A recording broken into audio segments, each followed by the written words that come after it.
আসসালামু আলাইকুম। আলহামদুলিল্লাহ অনেকটাই সুস্থ অনুভব করছি। আশা করছি আপনারা সবাই অনেক ভালো আছেন। সকালবেলার নাস্তা প্রথমে একটু আদা ও জিরা পানির মধু দিয়ে খেয়ে নিলাম। সরি খাইনি, খাবো। রেডি করে নিয়েছি আরকি। তারপর হচ্ছে নাস্তায় হচ্ছে খেজুর, বাদাম, কিশমিশ, বীজ, তারপরে একটু ফ্রুটস, তারপর একটা ডিম আর হচ্ছে একটু চকলেট। চকলেটটা যখন খেতে ইচ্ছে করে তখন হচ্ছে সকালবেলা খাওয়াই সবচেয়ে ভালো। তো প্রথমে কিন্তু আমি আগে বীজটা ড্রিংকস যে মর্নিং ড্রিংকস ওইটা খেয়ে নিয়েছি। তারপরে এক এক করে সবকিছু আমার নাস্তা খাওয়া হয়ে গেছে। কারণ যেহেতু ক্যালোরি অনেক কম নিচ্ছি আর আমার ছেলে তার আজকে কিছুই খেতে ভালো লাগছে না, সেজন্য তাকে একটা ডিম পোচ করে দিলাম। সাথে হচ্ছে কিছু আলু ভেজে দিয়েছি। দুপুরবেলার রান্না আয়োজন সকালে নাস্তা শেষ করতে করতে কিন্তু দুপুরের রান্নাবান্নার কাজ শুরু হয়ে যায়, সেজন্য আসলে দুপুরের কাজ শুরু করে দিয়েছি। তো চিংড়ি মাছ হচ্ছে রান্না করব। অ্যালার্জির চিকিৎসা চলছে সবার, সেজন্য তো গতটা বছর 25 সালটা গেল একেবারে কোনো চিংড়ি মাছ, ইলিশ মাছ, গরুর মাংস একদমই খাওয়া হয়নি। কোরবানির পরে আর আমরা গরুর মাংস খাইনি। তো এখন আজকে একটু চিংড়ি মাছ রান্না করব, পাবদা মাছ রান্না করব আর সাথে করব লাল চালের ভাত। তো প্রথমে পাবদা মাছগুলো পরিষ্কার করে নিয়ে লবণ হলুদ দিয়ে মেখে তারপরে হালকা করে একটু ভেজে নিব। পাবদা মাছটা না আমার কাছে ভেজে রান্না করাটা বেশি একটা ভালো লাগে না। আমার কাছে পাবদা মাছ একদম সব কিছু মশলা, পেঁয়াজ টমেটো একসাথে দিয়ে ভালো করে মেখে নিয়ে যে ঝোল ঝোল করে পাতলা কষিয়ে রান্না করা হয় ওটা আমার কাছে বেশি ভালো লাগে। ভাজা মাছটা কেন জানি আমার কাছে ভালো লাগে না। এমনিতে পাবদা মাছটা একটু নরম হয়, তো এই জন্য। তো আজকে আমি একটু ভেজেই রান্না করবো। আমার হাজব্যান্ড আবার একটু না ভাজা দিয়ে রান্না করলে খেতে পছন্দ করে না আর কি। তো আজকে আমি একটু দেশি আলু দিয়ে রান্না করব। দেশি আলু হচ্ছে ওই যে লাল লাল যে আলুটা হয় ওই আলুটা একটু হালকা হলুদ লবণ দিয়ে ভেজে নিব। তারপরে হচ্ছে ভাজা হয়ে গেলে এখন রান্না শুরু করে দিচ্ছি। পেঁয়াজ দিয়ে দিয়েছি, রসুনটা একটু থেতো করে দিচ্ছি কারণ আমার বাটা রসুন শেষ হয়ে গেছে। মশলাটা একটু গুলিয়ে নিয়ে এর মধ্যে দিয়ে দিয়েছি। তো আমি পেঁয়াজটা কমই ভাজলাম, আলুটা যেহেতু ভেজে নিয়েছি। এই রান্নাটা হচ্ছে আমার হাজব্যান্ডের জন্য, আর বেশি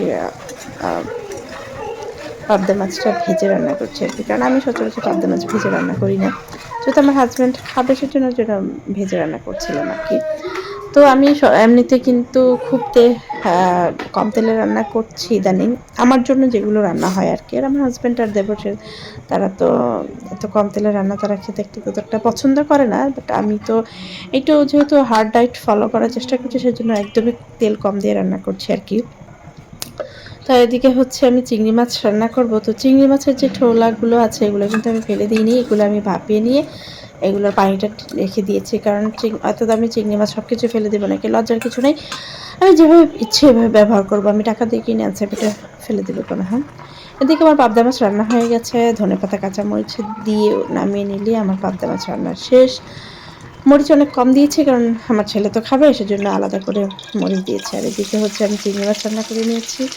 চিংড়ি মাছটা হচ্ছে আমি মাছটা ভেজে রান্না করি না, কারণ মাছটা ভেজে যদি চিংড়ি মাছটা রান্না করি ওই চিংড়ি মাছটা একটু শক্ত হয়ে যায়, যেটা আমার কাছে একদমই ভালো লাগে না। বাট আমার শ্বশুর যদি থাকতো তাহলে অবশ্যই চিংড়ি মাছটা ভেজে রান্না করতাম, কারণ আমার শ্বশুর ভাজা ছাড়া চিংড়ি মাছটা খেতে পছন্দ করে না।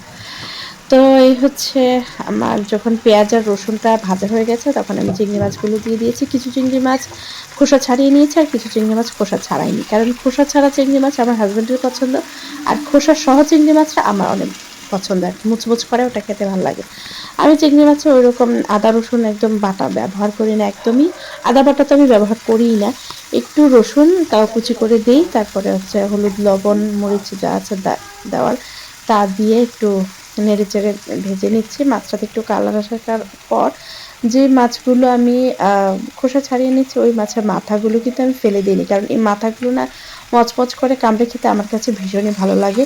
এই জন্য মাথাগুলো আমি আলাদা করে একটু ভেজে নিয়েছি।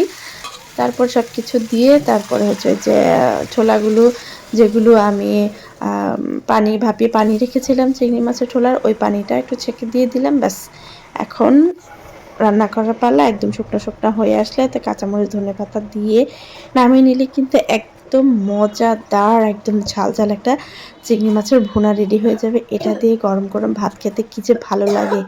তো আজকে যেহেতু আমি লাল চালের ভাত করেছি, সেজন্য আমি লাল চালের ভাত দিয়েই খাবো। যদিও আমার কাছে লাল চালের ভাতটা খেতে একদমই ভালো লাগে না, কেমন যেন ধার লাগে। আমার ছেলে তো বলে কাটা ভাত নাকি, তো আমার হাজবেন্ডের নাকি আবার লাল চালের ভাতটা বেশ ভালো লাগে। তো তাকে আমি যদি নিজে পার্সোনালি যদি ডায়েটে না থাকতাম, অবশ্যই আমি এটা সাদা ভাত দিয়ে খেতাম, কারণ সাদা ভাত দিয়ে চিংড়ি মাছের ভুনাটা খেতে ভীষণ ভীষণ ভালো লাগে। আচ্ছা যাকে, তো আজকে যেহেতু লাল চালের ভাত করেছি, লাল চালের ভাত দিয়ে খেয়ে আমার হাজব্যান্ডকে দিয়ে খোসা ছাড়ানো চিংড়ি মাছগুলো দিয়ে তাকে দিয়ে দিলাম। এখন হচ্ছে আমার পালা, আমি খেয়ে নিচ্ছি।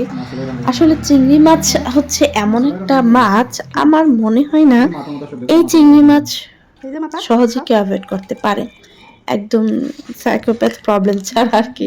যেমন আমার দেবর, ওর একটু সাইকোপ্যাথ প্রবলেম আছে, ও চিংড়ি মাছ তেমন একটা পছন্দ করে না, চিংড়ি আর শিং মাছ। বিকেলবেলা আমার বোন ভার্সিটিতে এসেছে, কি এক আজব গাছের বীজ এনেছে, এগুলো কিনা টিপ দিলে এগুলো একদম ঠাস করে ফুটে যায়। আমি তো প্রথমবার টিপ দিয়ে ভয়ে পেয়ে গেছিলাম। অনেকদিন ধরে ভাবছিলাম যে একটু পোলার চালের পায়েস করব, বাট করাই হচ্ছিল না। তো আজকে একটু পোলা চালের পায়েস করবো, সেজন্য চালগুলোকে আগে আমি একটু জাল করে সেদ্ধ করে নিয়েছি, তারপরে হচ্ছে প্যাকেট দুধ দিয়েছি, কারণ গরুর দুধ তো খাওয়া একেবারে নিষেধ, একটা অ্যালার্জি, তার উপরে ডায়েটের কারণে। তো এখন দুধটা দিয়ে দিলাম, আর দিয়ে দিলাম হচ্ছে খেজুরের যেই তোয়াক বলে, ওটা দিয়ে দিয়েছি। অনেকদিন ধরে এটা আনা হয়েছিল, অর্ধেকটা খাওয়া হয়েছিল, বাকি অর্ধেকটা দিলাম। আর এটা হচ্ছে আমি নারকেল পুলি বানিয়েছিলাম, নারকেল পুলির যে নারকেলটা রেডি করে রেখেছিলাম, ওটা রেখে দিয়েছিলাম, যেটা বেঁচে ছিল ওইটাই আমি দিয়ে দিয়েছি।